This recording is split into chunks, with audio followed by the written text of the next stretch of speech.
Good afternoon and good evening, and most welcome to Heidegger 1620. And we will continue and finish off with the article, The Number of the Beast in Revelation 13, in light of Papyri, Graffiti, and Inscriptions by Koester. We are currently at page 18. Conclusions in plural.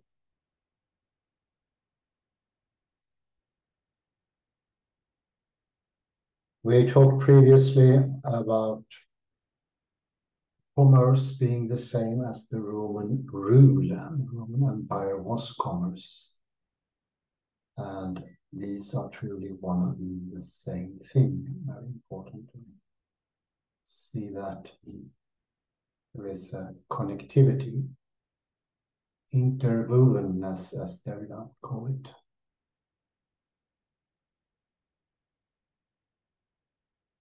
This interconnectedness is also what makes things possible to be separate. Very interesting.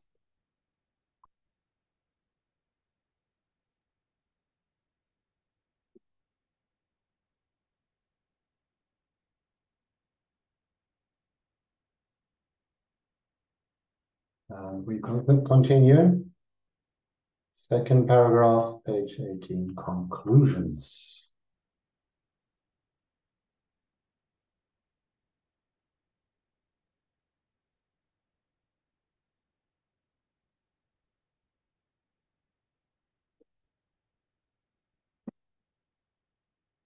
The riddle in Revelation 13:18 challenges readers to formulate a theory about the name signified by the number 666.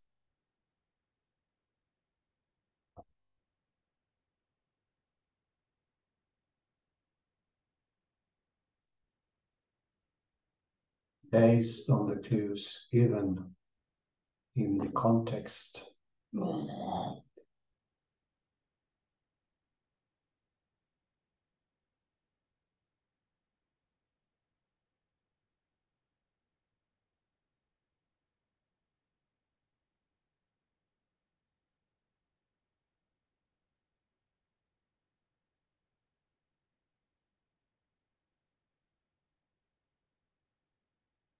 As we have seen, the context portrays a beast-like tyrant using imagery from biblical sources, later Jewish tradition, and themes from imperial Rome.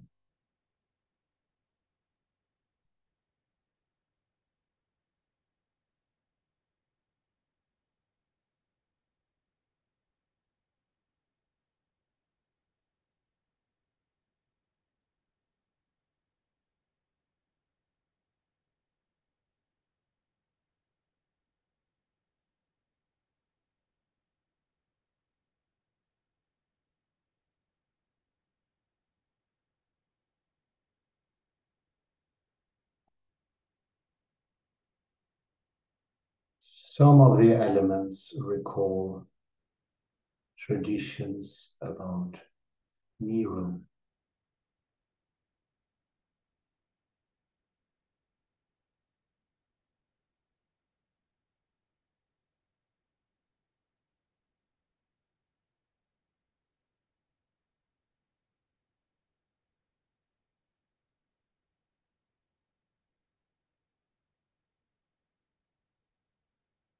Which should prompt readers to see whether a form of Nero's name will fit the number using the technique of gematria.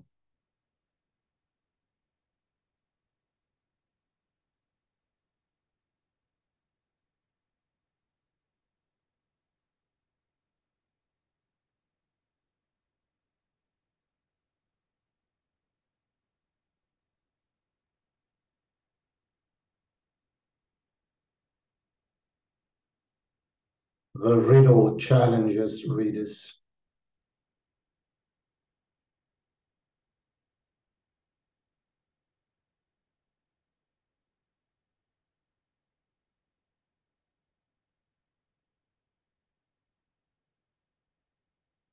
The riddle challenges readers to see something as the author sees it.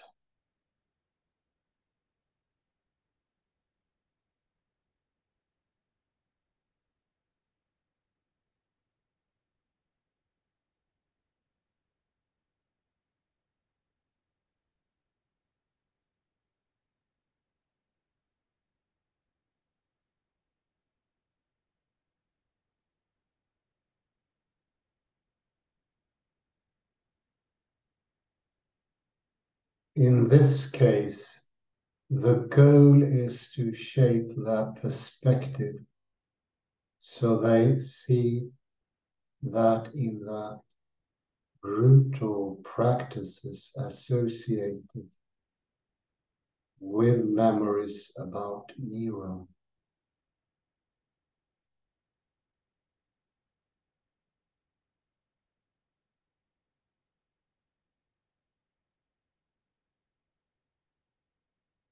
the Roman Empire of the author's own time shows its true character.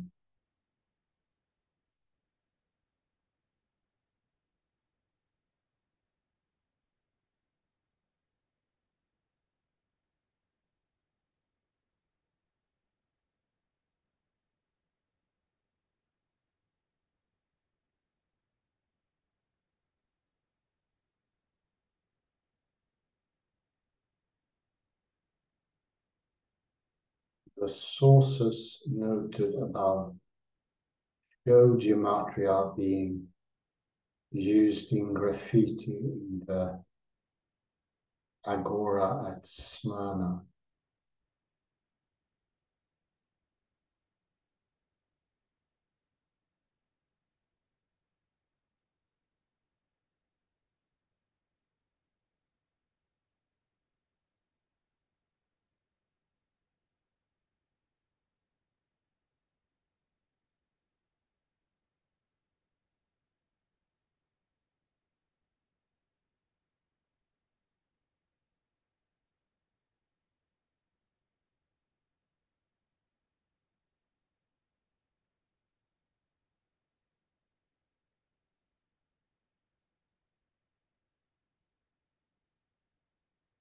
Those who inscribe the names and numbers on the walls assert an attitude of non-compliance,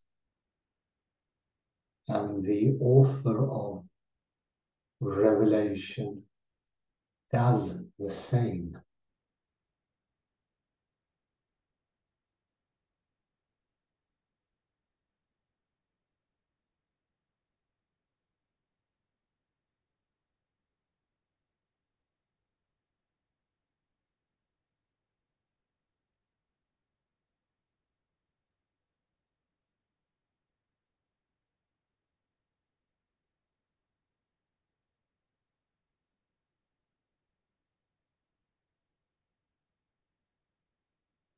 His gematria is part of a larger satirical portrait that undercuts the pretensions of imperial rule and those who support it.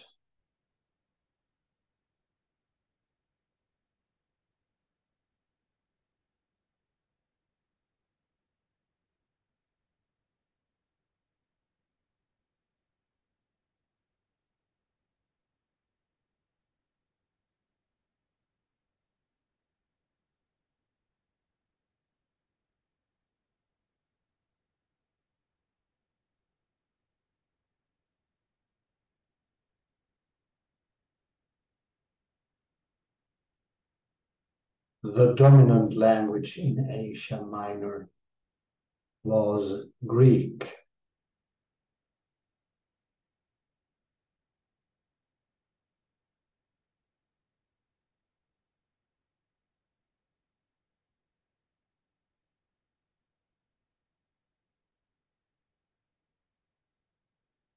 But inscriptions from Sardis show that Hebrew continued to be used for names, including transliterated Latin names.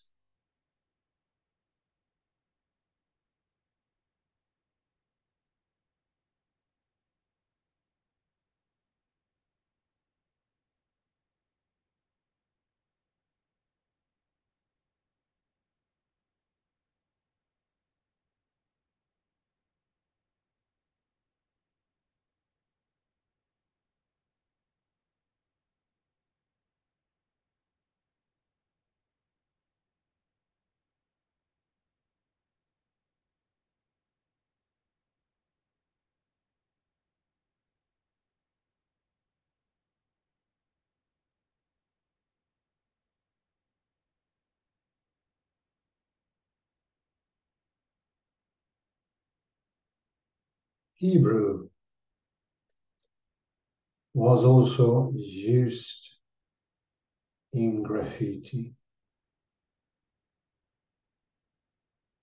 which allow the person doing it to use language from the Jewish subculture as a means of self-assertion.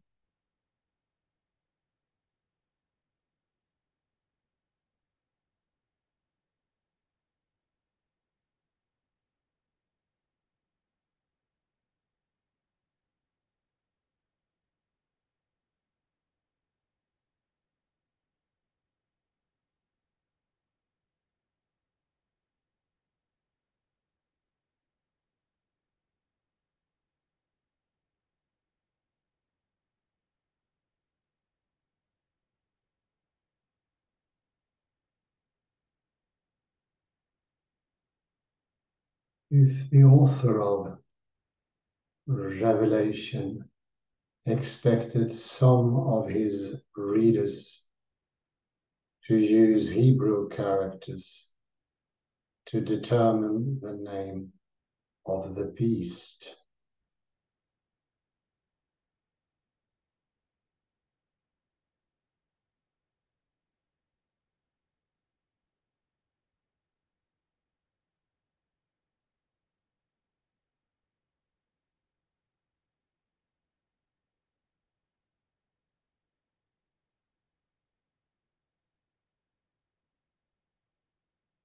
he would have been appealing to those who could associate with that Jewish subculture.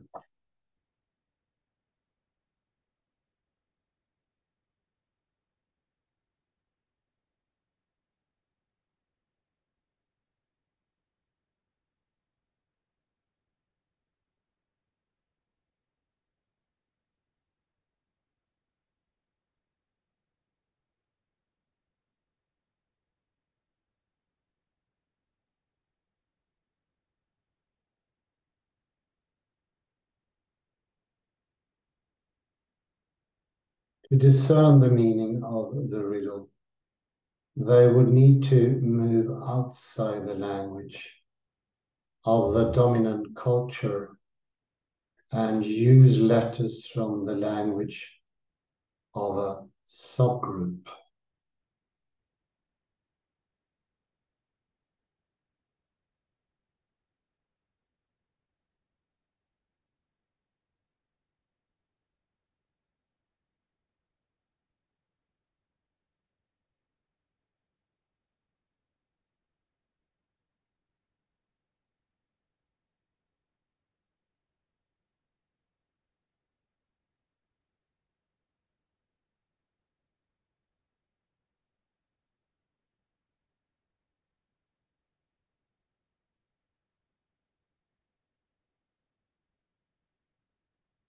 That approach fits the countercultural perspective of the writer's message.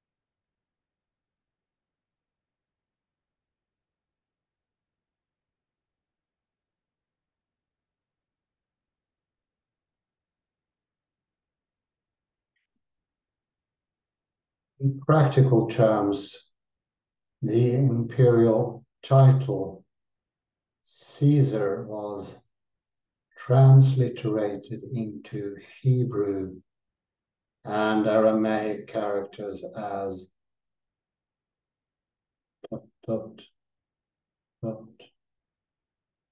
in a dedication in the synagogue at Dura Evropos.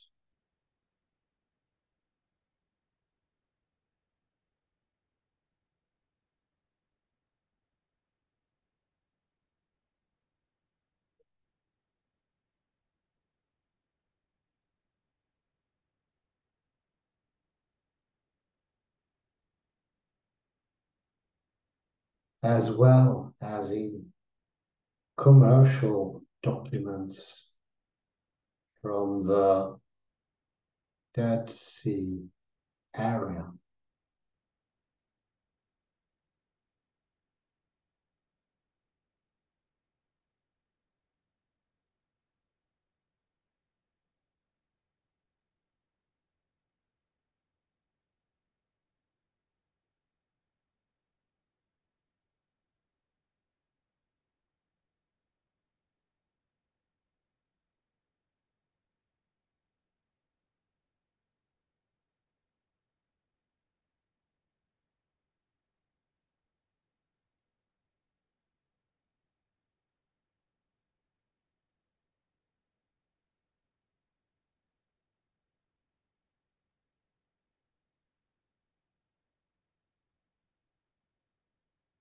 Readers able to use transliteration to discern the answer to the riddle could have been familiar with that spelling.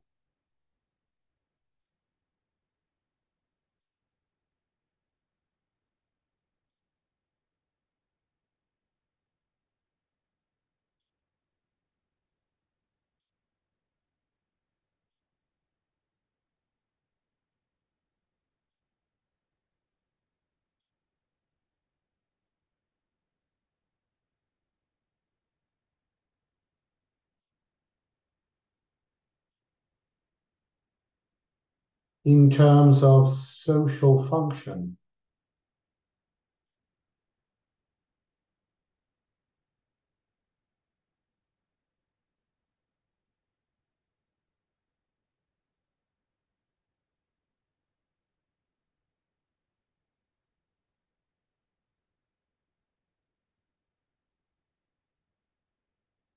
the ability to solve the riddle in this way would have fostered a bond between the author and the readers.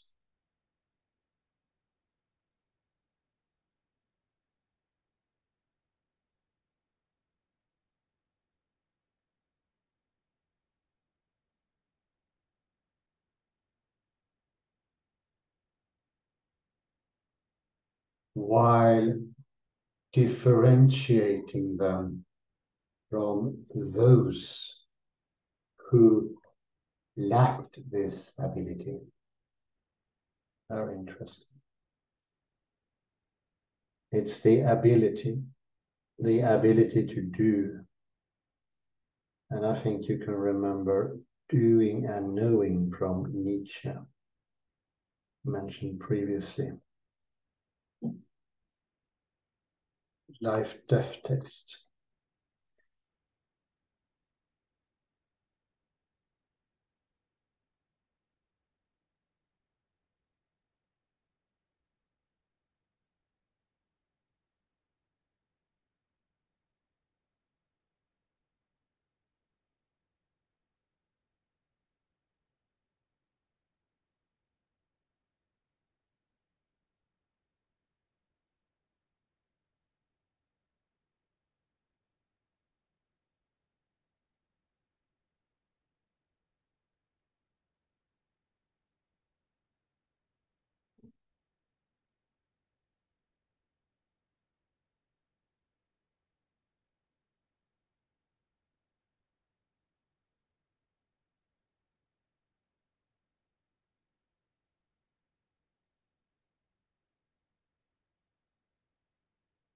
The social function of riddles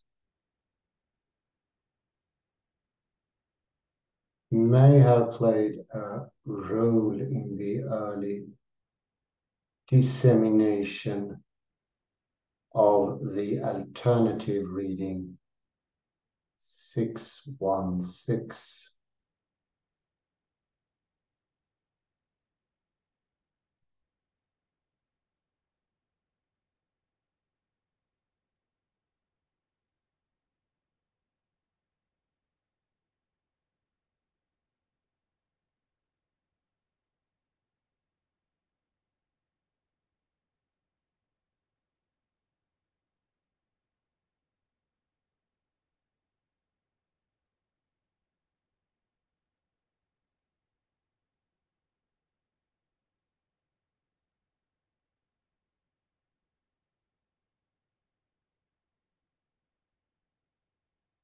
From a literary perspective, it seems probable that 666 is the original reading.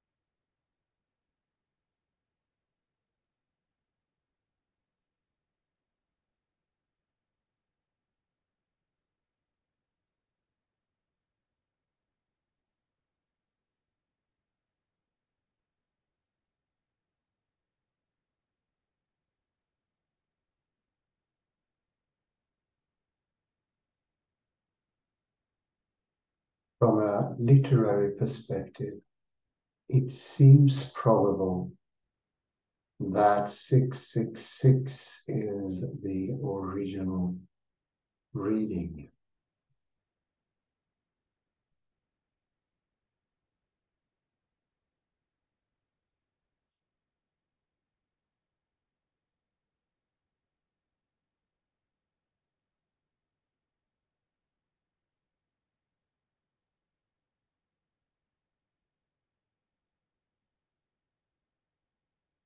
Then, as revelation circulated in the 2nd century,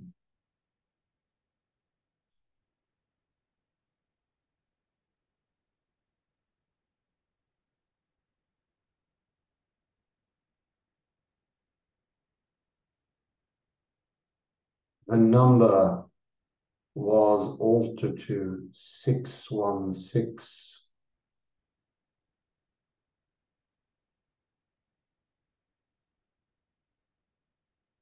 Either through an error in copying or intentionally to make the number fit a particular theory about.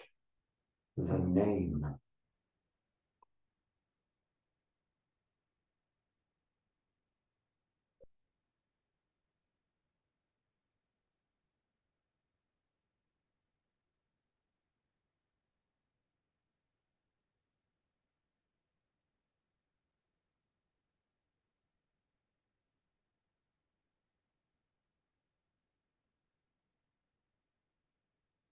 Irenaeus considered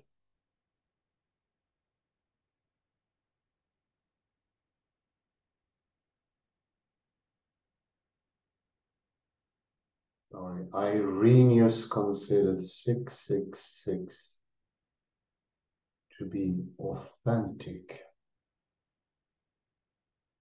and indicates that for him it was the most difficult reading.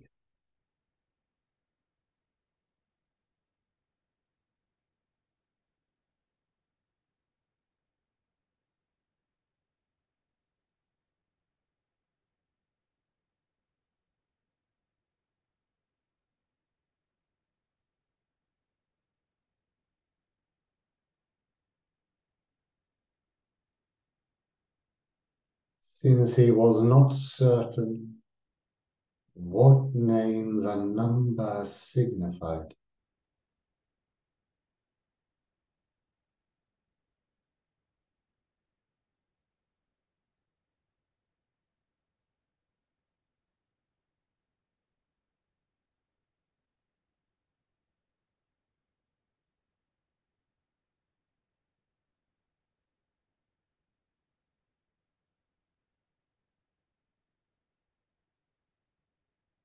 in his context, 616 seems to have become popular because some found it easier to equate with a theory about the name of the Antichrist.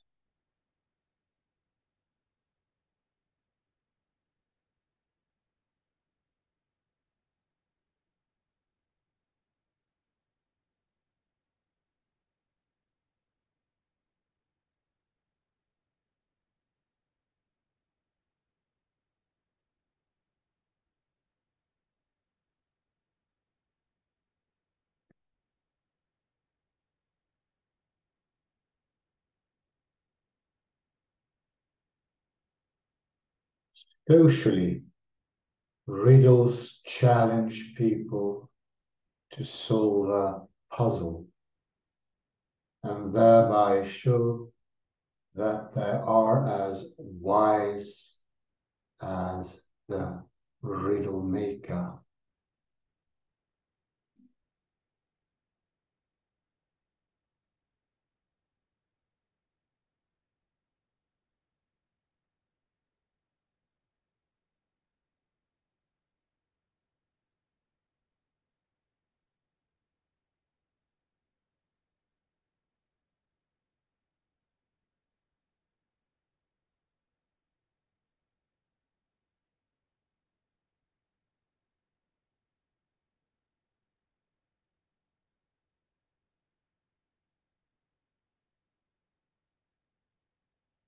Those who succeed gain a degree of prestige.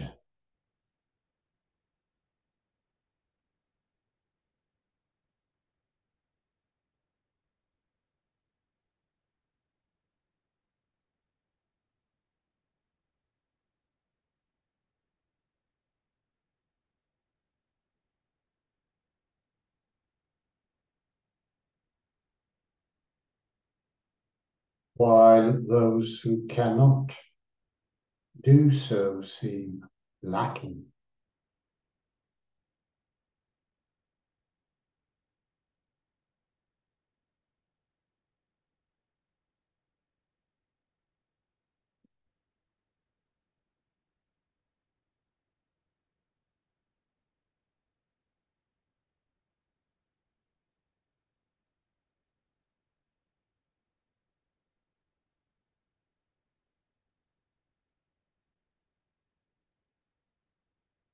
in Iranian's context, there were people who claimed they could solve the riddle if it was based on 616.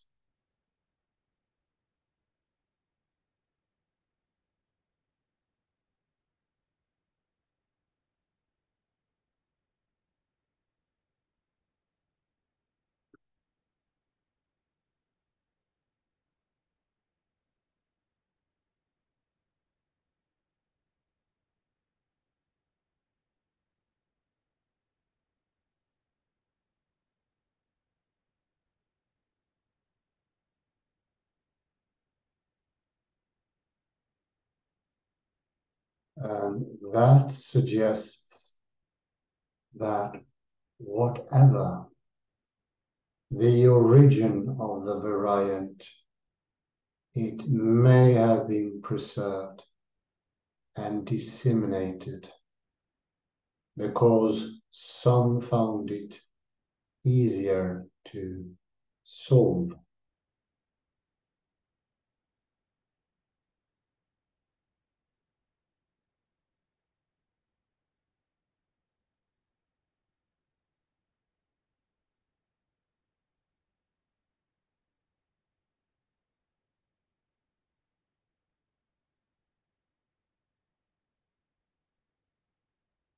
And that was socially more appealing than acknowledging an inability to determine the meaning of 666.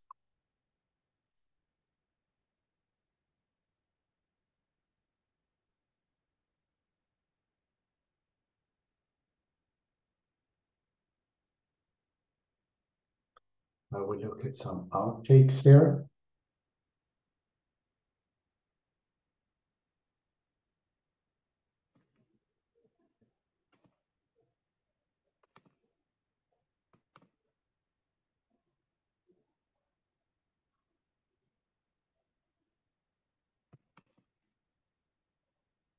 The first one is the interesting mentioning of a Jewish subculture.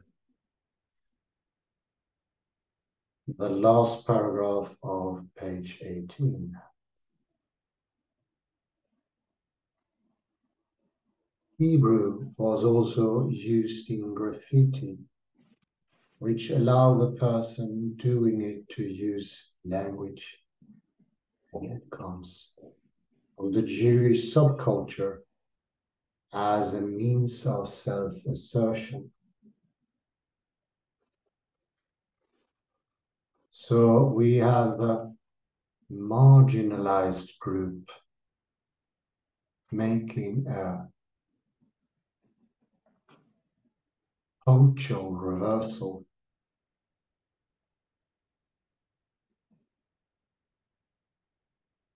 And making understanding exclusive in some ways.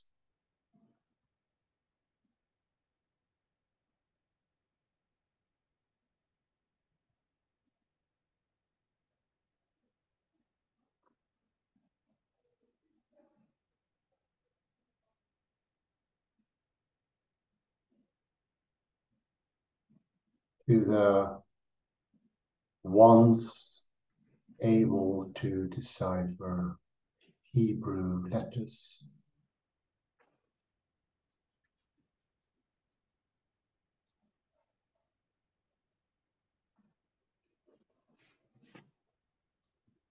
It's a certain exclusiveness which makes the marginalized group prioritized in the very understanding.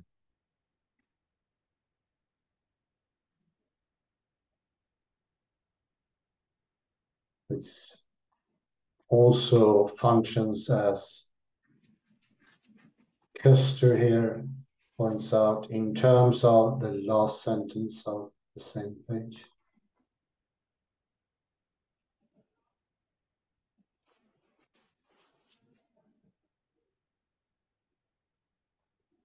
In terms of social function, the ability to solve the riddle in this way would have fostered a bond between the author and the readers.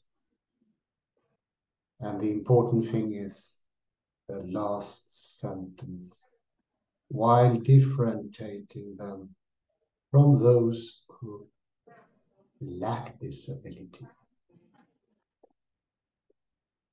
It becomes a hidden in some way.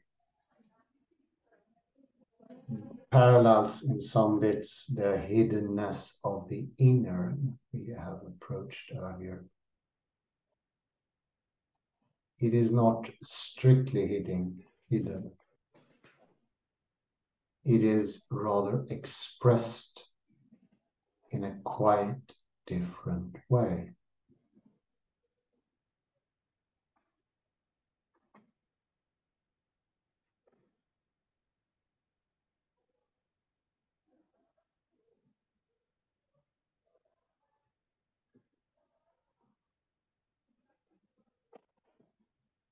The last paragraph on page 19, there is a comparison between the aforementioned number 616 and 666.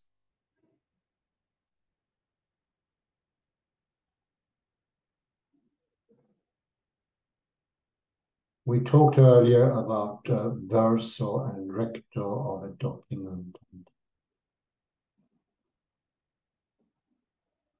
They're both the two sides of a coin, one bearing the imperial mark. How they make opposing sides of something that is genuinely the same.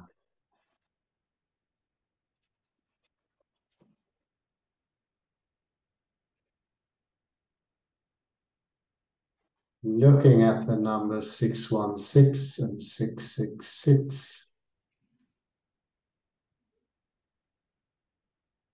together with the idea of a marginalization and I would call it rather a centralization rather than prioritizing, maybe. Those are the two sides of one thing. And we can have many different theories as indicated on line 4. Either through an error in copying or intentionally to make the number fit a particular theory about the name.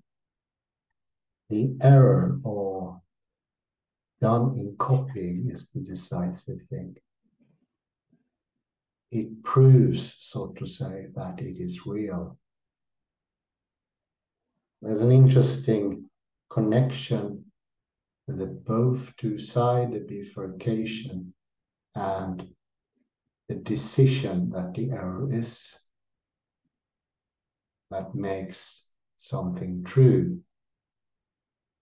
Something that both Derrida and especially seen in quantum mechanics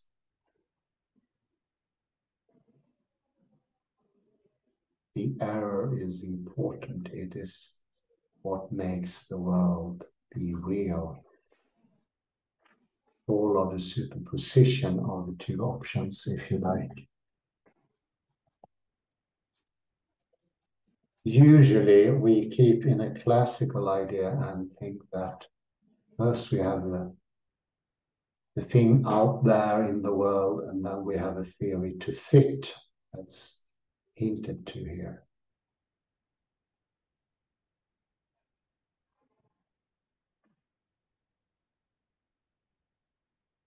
But we know that it goes from both sides at the same time.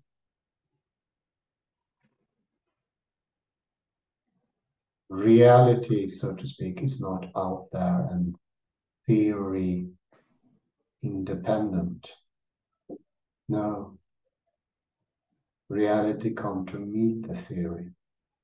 That is what makes truth happening.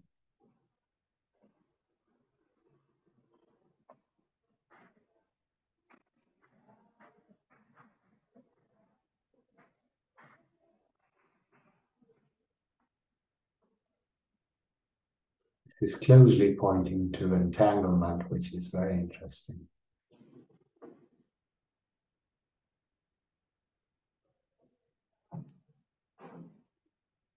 And at the very last,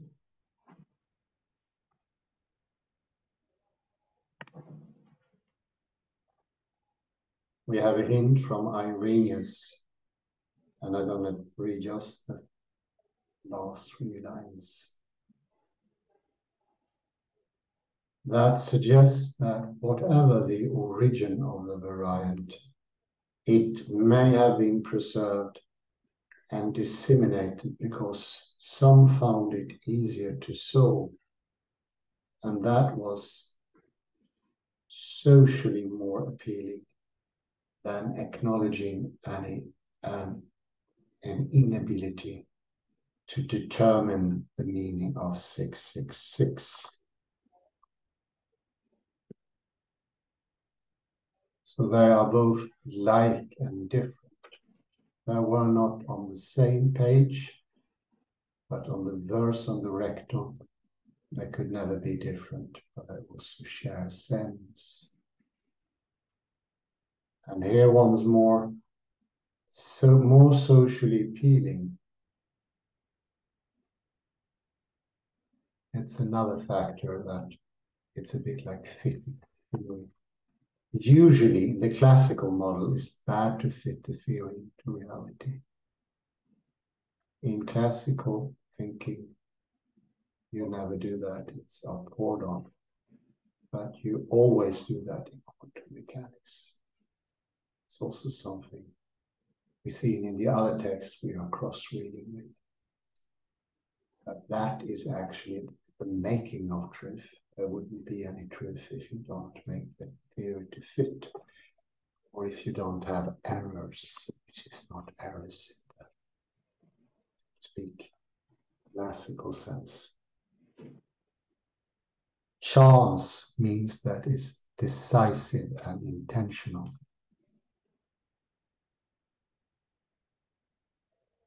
See maybe some few comments here from my colleague Kalle. Yes, want to share with you something. Give me a moment here. Opening document.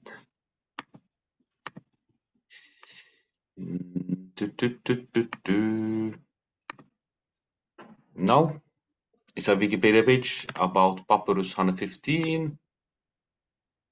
It's a manuscript from the 3rd century, so it's a very early. You see the date there. It was found in Egypt, and it contains the number of the beast. And I will read to you. And this E here, it looks an H, but it's an E. And it's a conjunction which means or. And then here you have the number of the beast, 616. And why is this interesting? The word or is very, very significant, because you then have to have something else here. What is it, this 616 or? And scholars have tried to reconstruct this. And this is the significant phrase. According to the transcription of the INTF, that is, it's at the University of Münster in Germany, a conjugate reading of the manuscript due to the space left is 666 or 616. Great. Very good. Therefore, not giving a definite number to the beast. No. So I think this is much closer to Jewish thinking and how John would have reasoned like a Jew, not like our modern scientists, scholars, who have this either or reasoning. Oh, incredible. Wow. Mm-hmm. That was something. Absolutely. And your comparison with the Roman coin, that two things are the same on both sides. You can imagine one side you have 666 and other side you have 616. Indeed. So of course, this